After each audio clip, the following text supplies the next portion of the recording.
What's good, YouTube? It's your boy Mike. Hope everybody's having a great day. And in today's video, I'm going to be showing you guys the best controller settings for Warzone. So if you guys want to know what the best controller settings are, what's the best sensitivity and all that good stuff, make sure to watch the video. So if you guys enjoy the video, smash that like button. Let's get 5 likes on today's video. And if you guys are new to the channel and want to get better at Call of Duty, subscribe with that bell on so you don't miss another time that I post a new video. So without further ado, let's jump into the settings.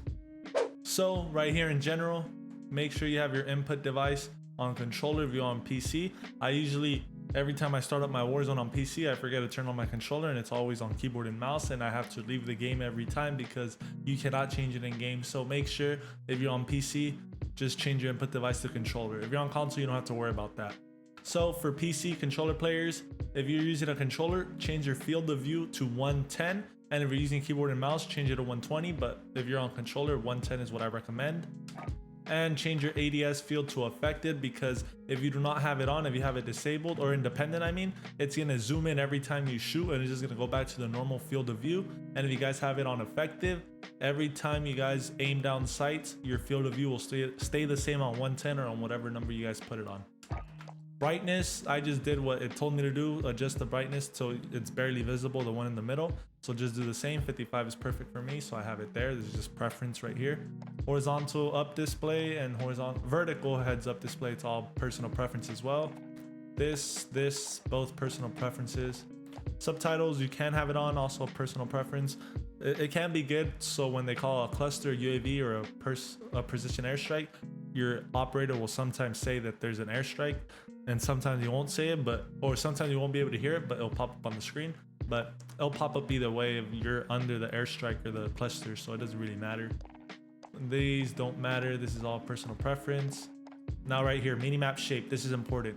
You guys are gonna want to go to square, because if you guys have it on round, for example, this is a small map, so round doesn't really matter. But if it was a bigger map, like the Warzone map, let's say there's an enemy right here on this top corner where the mouse is at, you're not going to be able to see them on the round map. So as you guys can see, it cuts out right there, so you will not be able to see the enemy.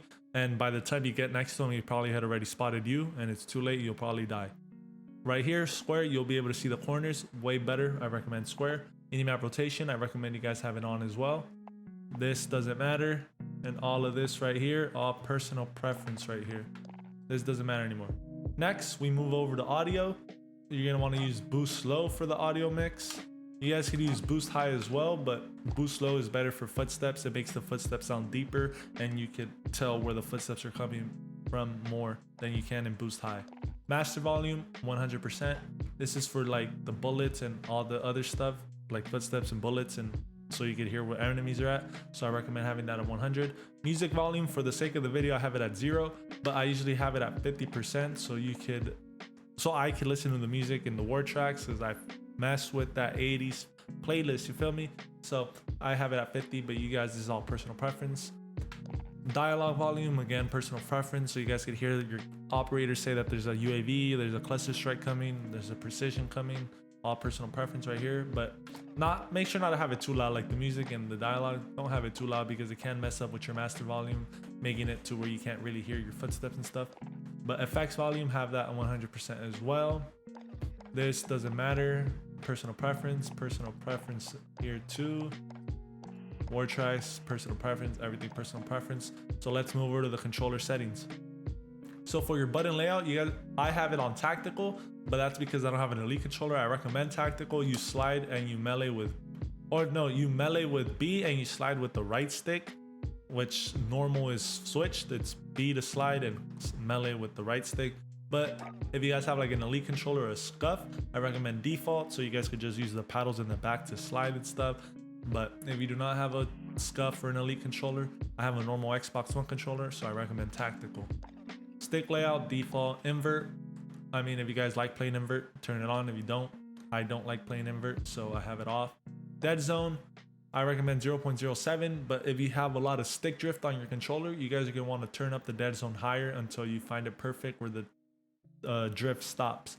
But I do not have drift in my controller, so I have it at 0.07. Sensitivity, you guys can go from 6 on both, 6 to 8.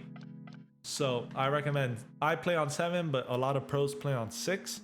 And this is most important with your field of view. So if you have 80 field of view on console, you're gonna want to go a little higher, maybe like 10 or 11. But if you're on PC, you get to change your field of view.